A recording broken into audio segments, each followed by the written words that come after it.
It's almost like this pro-democracy talking point used by every single corporate media outlet is part of a coordinated effort. Pro-democracy, pro-democracy, pro-democracy, pro-democracy. But what corporate media won't tell you is that the US government is deeply involved in the unrest gripping Hong Kong. Now, obviously, there's no way the United States can mobilize thousands upon thousands of protesters, but what it can do, and indeed does, is groom protest leaders ahead of time, so when an opportunity arises, the US is in position to redirect popular discontent to suit its own interests instead of the masses of protesters. Cynical stuff, huh? This is Joshua Wong. He's hailed in US media as the fresh face, the poster boy of Hong Kong's democracy movement. Netflix even made a documentary showcasing him as a hero. But what they don't tell you is that Wong works hand in hand with the US government. He's met with top neoconservative senators like Marco Rubio and Democratic Party elites like Nancy Pelosi. Wong testified on Capitol Hill, thanking Congress, not for the money it gave him, but for standing on the side of freedom. I hope historians will celebrate the United States Congress for having stood on the side of Hong Kongers, the side of human rights and democracy. God bless Hong Kong. Thank you. Wong was even caught on camera meeting with a political counselor from the US Embassy in Hong Kong. He received money from the National Endowment for Democracy, or NED, what was created during the Reagan administration. In the words of co-founder Alan Weinstein, a lot of what we do today was done covertly 25 years ago by the CIA. And that's just scratching the surface of Wong and his fellow schemers' ties to the US government. This is Jimmy Lai. He's worth hundreds of millions of dollars, and he's often called the Rupert Murdoch of Hong Kong. Lai is a central figure in the protest movement. He uses his tabloid media empire called Apple Daily, the biggest in Hong Kong, to promote the protests. The content is outright racist and xenophobic against mainland Chinese. Ironic considering Lai grew up on the mainland and came to Hong Kong as a kid to make his fortune. This full-page ad called pregnant women from mainland China locusts who are invading Hong Kong to steal resources. It's Hong Kong's version of the American right-wing trope about pregnant women pouring across the border to deliver so-called anchor babies in the US. Anchor babies marching down the street because they want their parents to stay in our country. And like Joshua Wong, Jimmy Lai is tight with Washington. This summer, he came to the US to meet with Mike Pence, Mike Pompeo, and John Bolton, the most hawkish members of the Trump administration. This information isn't talked about in US media, but it shouldn't be a surprise. It's not like the protesters are trying to hide their affinity for the United States. In September, thousands of demonstrators waving American flags marched to the US consulate to make their demands heard. Not to the Hong Kong government, not to Beijing, but to Washington. Those demands happen to be the same ones that Marco Rubio is pushing for. Still not convinced the West is playing a major role in Hong Kong's protest? Watch this BBC report from 2014 on the Oslo Freedom Forum. In the basement of this 4-star hotel, human rights activists come to what feels a bit like a school for revolution. According to this report, plans for the 2014 Hong Kong protests, which today's are essentially a continuation of, were plotted long before they started. This may not evoke the spirit of the barricades, but the teaching here is to be successful, to topple a government for good, you have to be organized and to plan meticulously.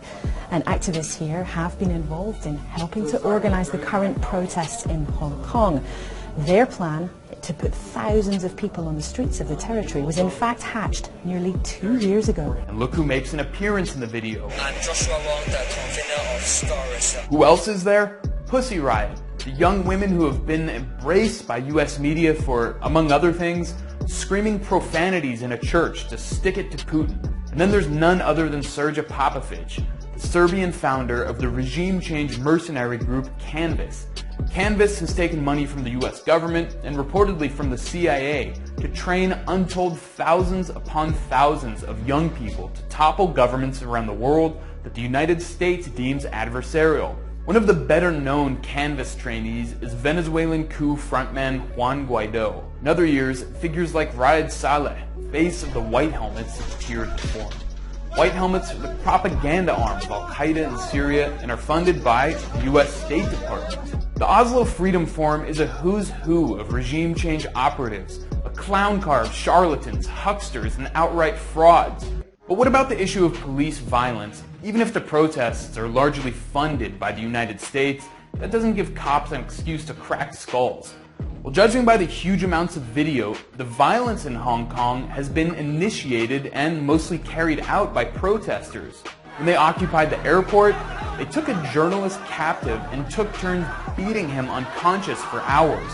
Then, when he was finally being carted away on a stretcher, one protester ran up and struck him with an American flag. Or how about this video of protesters clashing with outnumbered police? How would cops react here in the United States? I think it's a safe bet that American police would have zero tolerance and would have shot and killed the protesters. The one time Hong Kong police did open fire, well, that was shown endlessly in Western media. What they didn't show is that the rioters were assaulting police and citizens just before that.